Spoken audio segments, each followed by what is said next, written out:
예, 그러니까 이게 우리가 확대 재생산을 해야 됩니다. 우리 애국 세력이 연로하고 또 우리 뒤에서 자라는 사람은 못 이끌었는데 우리끼리 하지 말고 우리끼리 하면은 끝나버리죠. 외연을 넓히고 확산을 시키기 위해서는 요새 박지원 씨가 자기 지역구에 가서 이런 이야기를 했어요. 박 대통령 시절에 누가 지도자가 되든 그만큼 성공할 수 있었다 이렇게 얘기했어요. 그건 과학적으로 완전히 엉터리예요. 60대 70대 여러 나라에서 쿠데타가 일어났지만은 박정희처럼 성공한 사람은 단 한 사람도 없습니다. 왜 이런 이야기를 하느냐? 박지원이라는 사람이 왜 이런 이야기를 하느냐? 제가 옛날 자료를 살피다가 재밌는 자료를 하나 발견했어요. 미국 국무성에서 외교 문서를 공개를 했는데 인터넷에 떠 있었습니다. 1971년 4월 19일 날입니다. 4월 19일 날 주한 미국 대사 윌리엄 포트라는 사람이 국무부로 보낸 전문이에요. 그때는 바로 대통령 선거 기간이었습니다. 4월 27일에 투표가 있었습니다. 그 8일 전이니까 4월 19일에 김대중이가 포트 대사한테 전화를 걸어왔어요. 뭐라고 하냐면 급한 일이 있으니까 꼭 만나야 되겠다. 포트 대사가 이렇게 이야기합니다. 선거 기간 중에 만나면은 오해를 살 여지가 있다는 것을 당신도 잘 알지 않느냐. 그러니까 대리인을 보내라. 그럼 나도 참사관을 보내겠다. 이렇게 해서 그쪽에 대리인으로 나온 사람이 정대철 씨 부친인 정일영 전 외무장관이 나오고 여기서 정치 담당 참사관이 둘이서 식사를 하는 중에 있었던 대화를 보고를 했어요. 정일영 씨 이야기가 요새 협박 전화가 많이 오고 협박 편지가 막 온다. 우리 정보에 의하면은 지금 김대중 씨가 최소한 50만 표 차이로 이기게 돼 있는데 박정희 정권이 암살을 하려고 하는 것 같다. 그러니까 포트 대사가 나서서 좀 압박을 넣어줬으면 좋겠다 하는 부탁을 하러 갔어요. 그래서 영사가 묻습니다. 구체적인 증거가 있느냐? 이러니까 아무 증거가 없는 거예요. 또 말하는 그 태도 자체를 봐도 그냥 뭐 하는 지나가는 것처럼 이야기하는 것 같아서 더 이상 대응하지 않겠다라는 전문 보고를 한 걸 봤습니다. 좀 생각을 한번 해보십시오. 아니 대한민국 대통령이 되겠다는 사람이 그런 협박 전화 온다고 해가지고 미국 대사를 찾아가가지고 자기 나라 정부한테 압력 좀 넣어달라고 이렇게 부탁하는 이게 사대주의 아닙니까? 사대주의 아니 주한 미국 대사가 뭐 우리나라 대통령 위에서 노는 옛날에 원세계 같은 무슨 총독입니까? 총독? 이런 짓을 한 사람이 요새는 김대중이야말로 자주적인 사람이고 더구나 미국과 맞서고 뭐 이딴 소리를 하고 있습니다. 한편 박정희는 어떤 태도였느냐? 1972년 10월 17일에 유신 선포를 합니다. 미국 사람들은 깜깜하게 몰랐어요. 유신 선포를 하는 중대 조치를 비상계엄령을 펴고 국회 문을 닫고 헌법 정지를 시키는 이런 조치를 취하면서 박 대통령은 미국 사람한테 귀띔을 해주지 않았습니다. 완전히 바보를 만들었어요. 그러나 발표하기 하루 전에 김종필 총리를 시켜서 포트 대사, 당신 하비브 대사를 불러서 내일 이런 조치가 있다고 설명을 해줍니다. 그때 비로소 알아요. 그 내용 중에서 왜 우리가 유신 조치를 하게 됐느냐 하는 설명 중에 닉슨이 중국하고 지금 수교를 하려고 이렇게 하니까 국제정세가 막 바뀌고 있다. 이런 와중에 우리도 남북 대화를 하고 있는 이 와중에 우리도 내부 단속을 해야 되겠다 하는 그런 내용이 그런 취지가 있었습니다. 그걸 미국에 보고를 하니까 미국 사람들이 닉슨의 그 대중 외교에 대한 비판이다. 이건 공개적인 비판이다.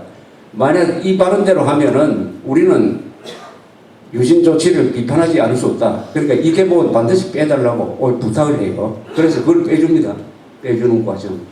이런 게 있었습니다. 박정희의 태도와 김대중의 태도, 박정희의 대미 자주, 김대중의 대미 사대주의, 이게 아주 극명하게 대조가 되었습니다. 지금 생각해도 이해가 안 가는 선거 공약이 하나 있어요. 근데 1971년 대통령 선거를 할 때 김대중 씨가 제일 앞에 낸 공약이 뭔지 압니까?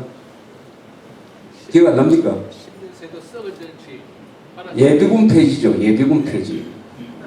예비군 폐지입니다. 예비군이 왜 만들어졌느냐? 1968년 1월 20일 날 김신조가 청와대 담벼락까지 접근해가지고 서울에서 시가전이 벌어졌어요. 그 석 달 뒤에 4월 초에 우리 장터 예비군이 만들어졌습니다.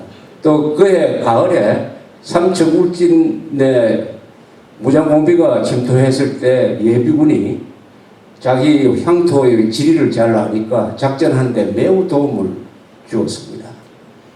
그 시기가 어떤 시기였느냐? 1967년 1.21 사태, 1968년이죠. 68년 1.21 사태, 삼척 무장공비 사건, 그 다음 1969년 동해에서 미국 정찰기를 격추시킨 EC-121 격추 사건, 그 다음에 1970년 박정희를 암살하기 위해서 국립묘지 현충원에 부비출애불 로타가 자폭한 사건, 이런 사건이 연속되고 있을 때 예비군을 만들었습니다. 우리가 예비군을 만들었을 때 이미 북한은 예비군을 갖고 있었어요. 노농저규대라 해가지고 약 300만 명이 있었고, 무장은 대포, 그 다음에 기관총, 전차까지 가지고 있는 약 300만 명의 예비군이 가지고 있었습니다.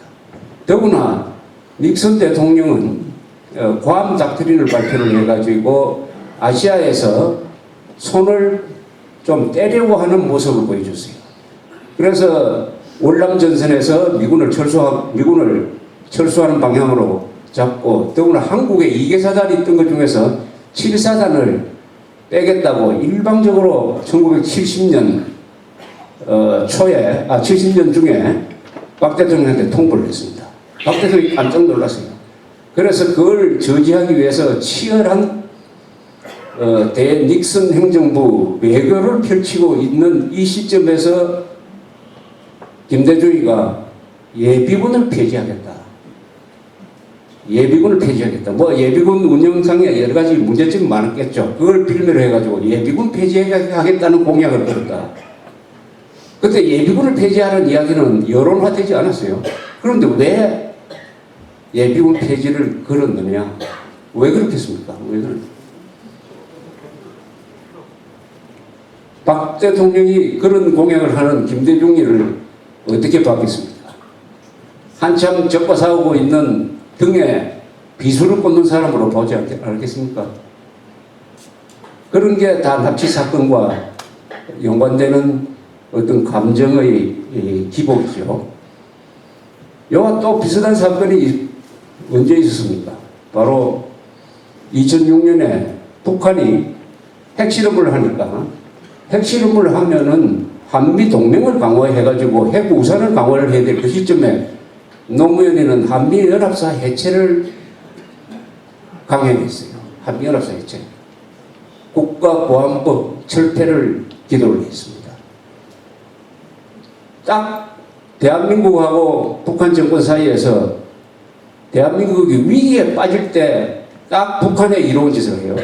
위기에 빠질 때 딱 북한에 이로운 짓을 합니다. 북한에 이로운.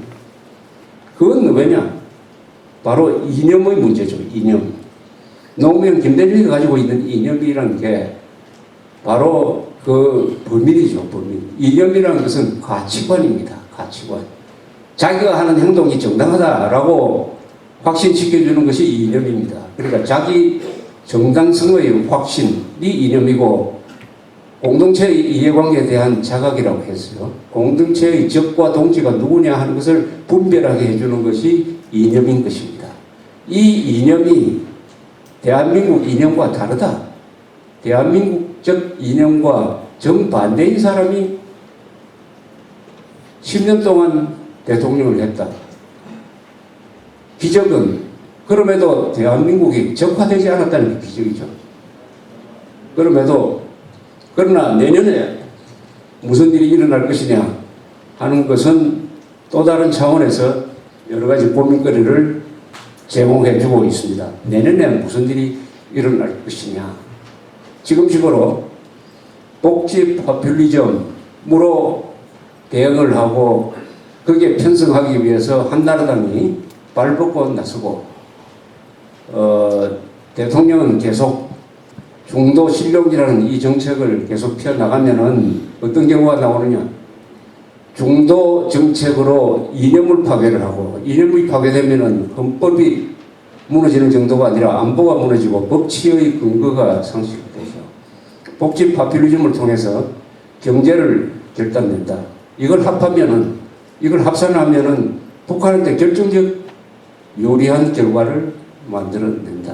문제는 한나라당 안에서 바로 강남 좌파, 이 강남 사람한테 좀 미안한 이야기지만 잘 살면서도 생각은 좌파적인 일종의 좌파를 하나의 패션으로 생각을 하면은 그 패션을 따라가려는 사람들이 주로 수도권에 있는 젊은 국회의원들을 흔히 소장파라고 합니다. 소장파. 이 사람들한테 많아요.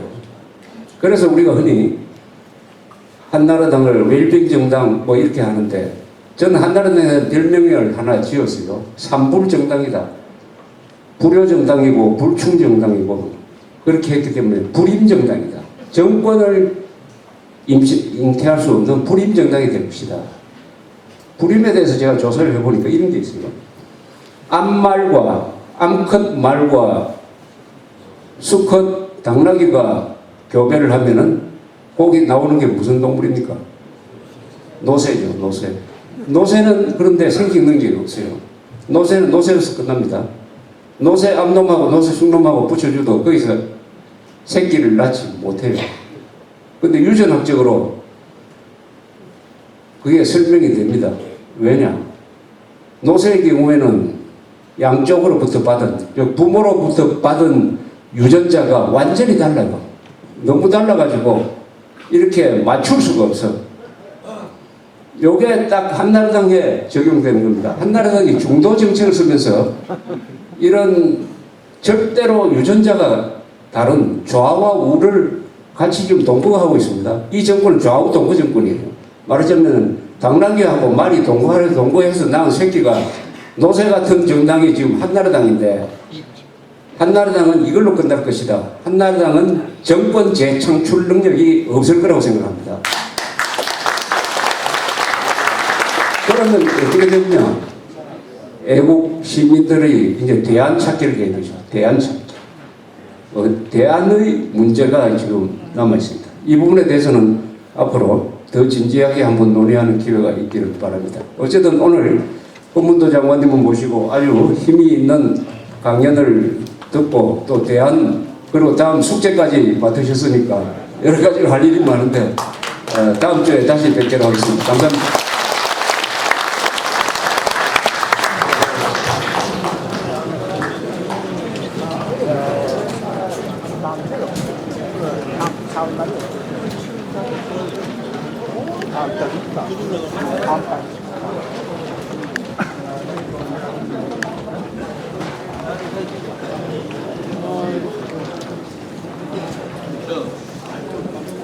김동완 씨 수고 많